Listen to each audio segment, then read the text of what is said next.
नमस्कार। मैं Vinod Garg, assistant professor political science, government college Dholpur. विद्यार्थियों, कल की वीडियो में हम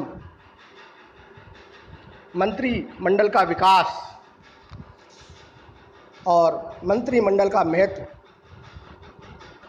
तथा मंत्रिपरिषद और मंत्रिमंडल में अंतर के संबंध में विवेचना कर रहे थे। आप सभी को विदित है, ब्रिटिश मंत्रिमंडल का विकास परंपराओं और अभिसमों पर आधारित है।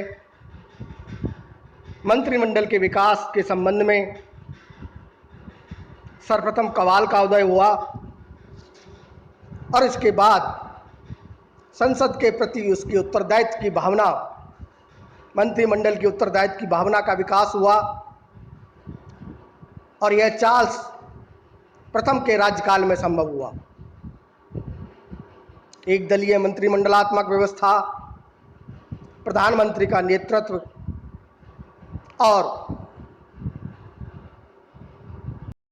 मंत्रिमंडल का संपूर्ण सदन के प्रति विश्वास, और यदि यह विश्वास है तो उसे प्रधानमंत्री सहित संपूर्ण मंत्रिमंडल को त्यागपत्र देना होता है।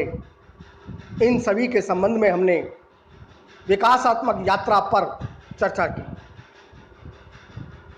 साथ ही मंत्रिमंडल का जो महत्व है उसके संबंध में विभिन्न विद्वानों के द्वारा इसकी महत्ता को दर्शाने के संबंध में टिप्पणियों पर विवेचन किया।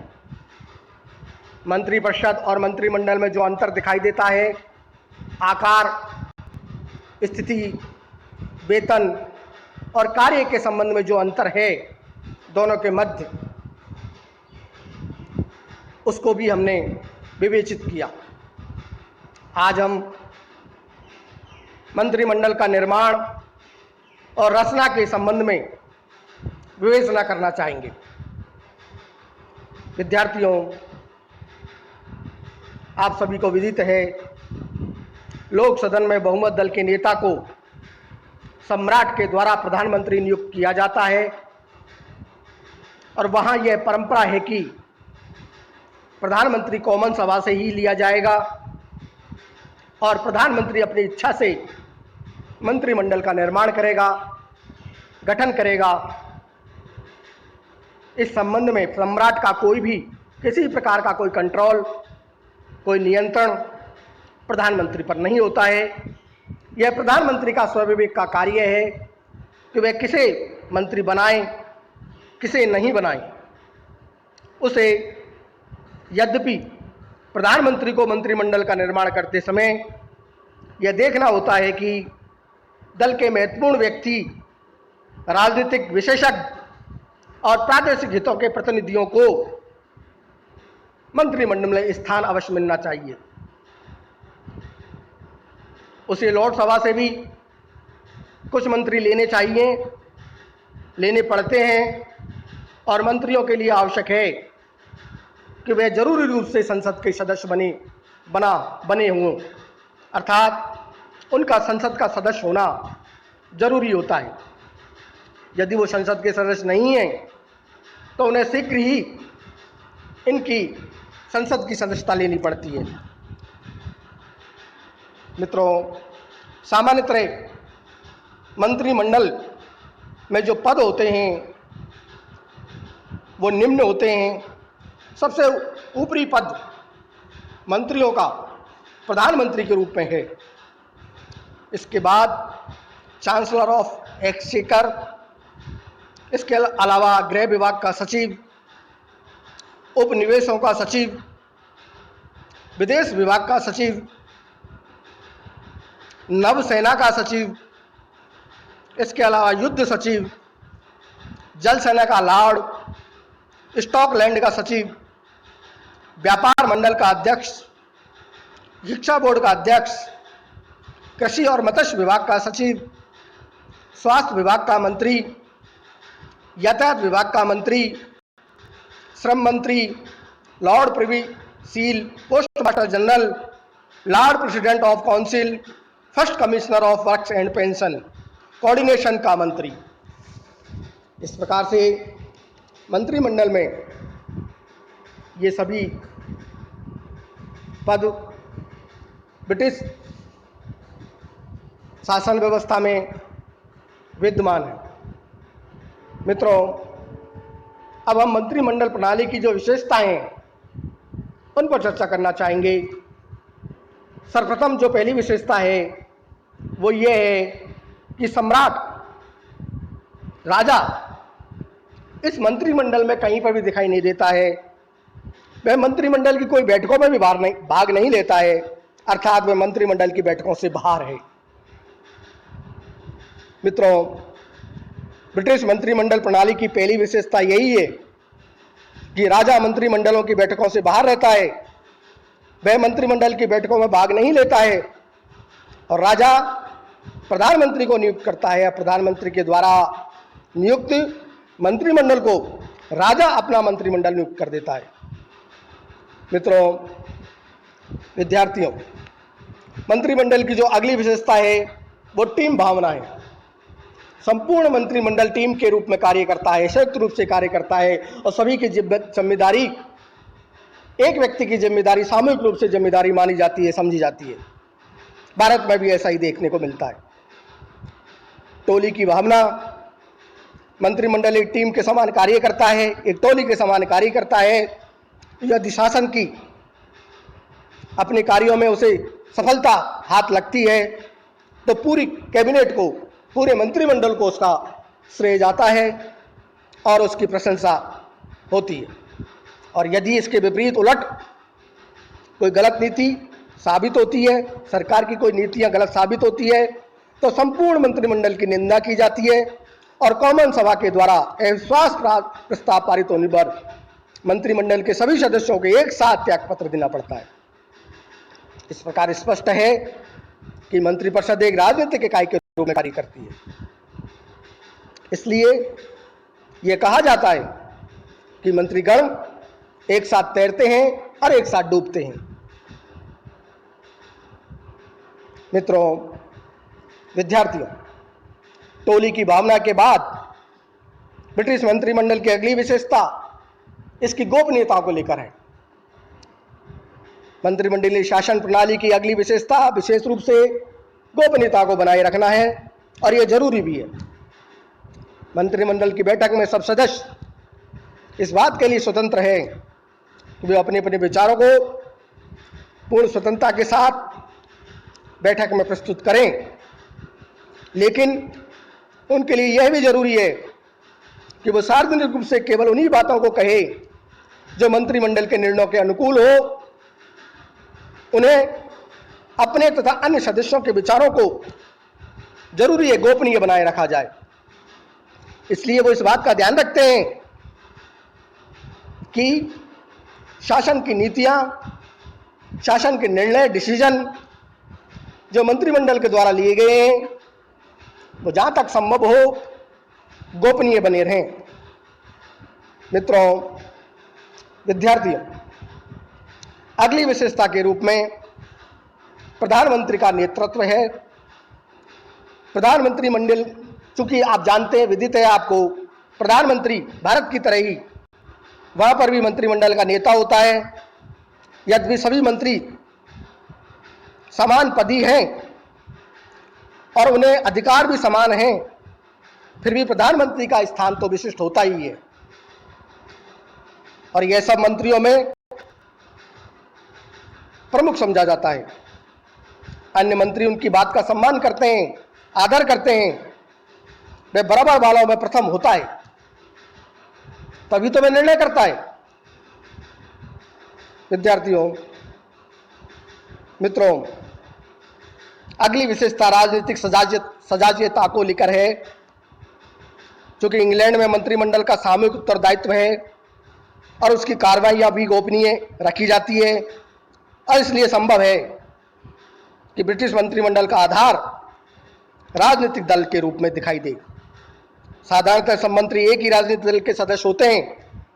दलगत प्रणाली के कारण ही उनमें एक जैसी विचारधारा देखने को मिलती है, एक जैसे एम उनके होते हैं, एक जैसे उद्देश्य उनके होते हैं, एक जैसा लक्ष्य उनका होता है, और जो सब समस्याओं पर एक साथ एक जैसा दृष्टिकोण रखते हैं, एक जैसा विचार रखते हैं।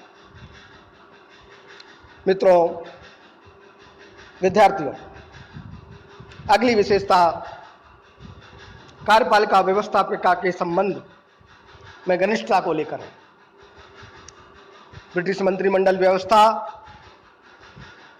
की एक जरूरी विशेषता कार्यपालिका और व्यवस्था के बीच संबंधों की घनिष्ठता को लेकर भी है। मंत्रिमंडल की स्थिति संसद की समिति की है और इस कारण वह संसद के प्रति पूर्ण रूप से उत्तरदायी भी है। मंत्रिमंडल का प्रत्येक मंत्री संसद के किसी न किसी सदस्य का किसी सदन का सदस्य अवश्य होता है।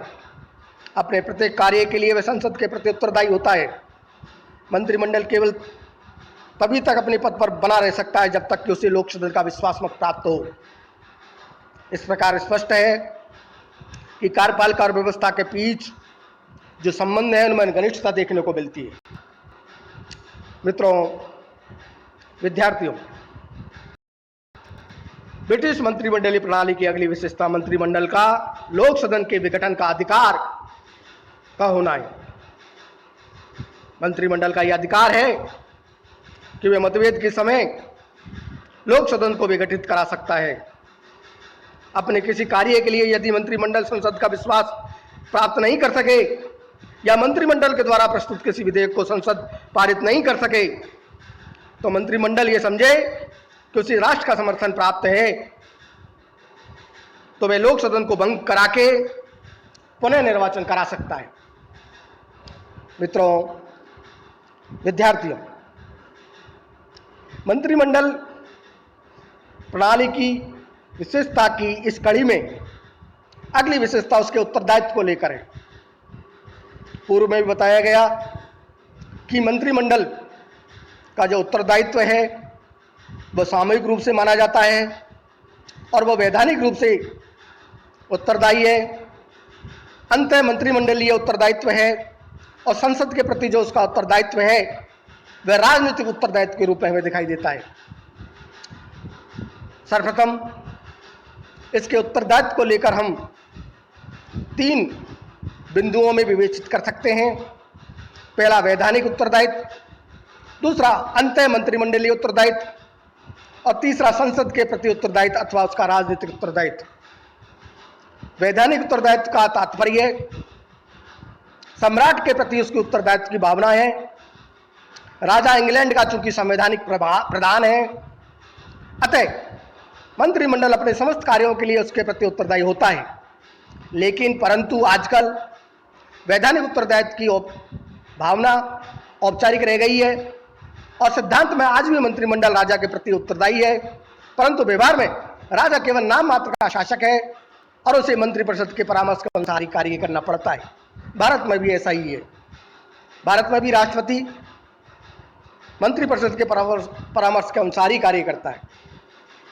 दूसरा, अंतः मंत्रिमंडलीय उत्तरदायित्व।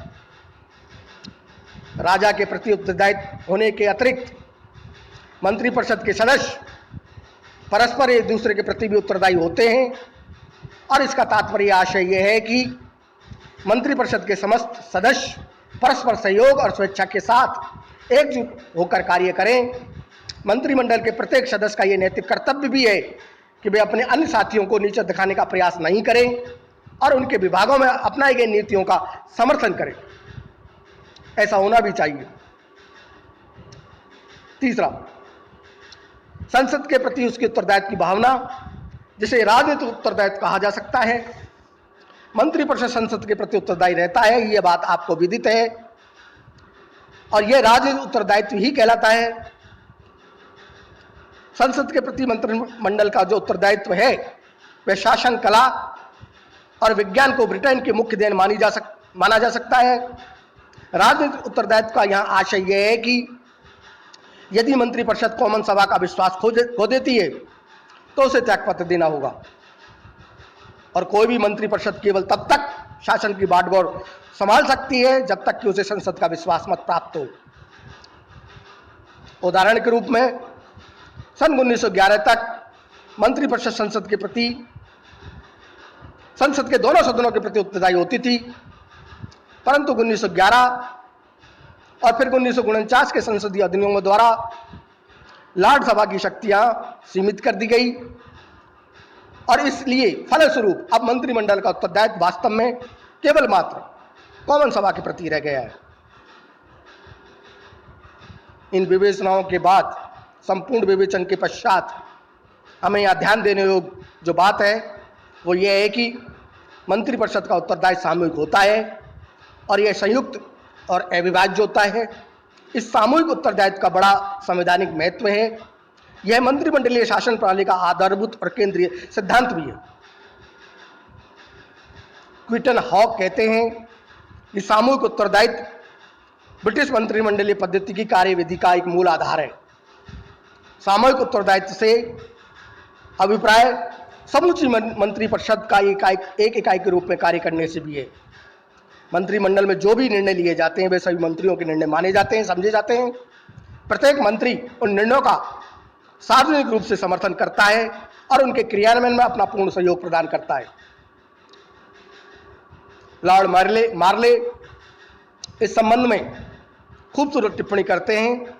कहते हैं, साधारण नियम यह है कि किसी भी विभाग की महत्वपूर्ण नीति के प्रति संपूर्ण मंत्रिमंडल वचनबद्ध रहता है और उसके सदस्य एक साथ ही अपने पद पर बने रहते हैं और एक साथ ही अपने पद को छोड़ते हैं। यूं कहें कि मंत्रिमंडल के सदस्य साथ जिएंगे, साथ मरेंगे के सिद्धांत का पालन करते हैं। मित्रों, विद्यार्थियों, आज हमने मंत्रिमंडल प्रणाली की जो विशेषताएं हैं उन पर विवेचन किया और अगली वीडियो में हम मंत्रिमंडल के जो कार्य और शक्तियां हैं इन पर विचार विमर्श करेंगे। तब तक के लिए धन्यवाद।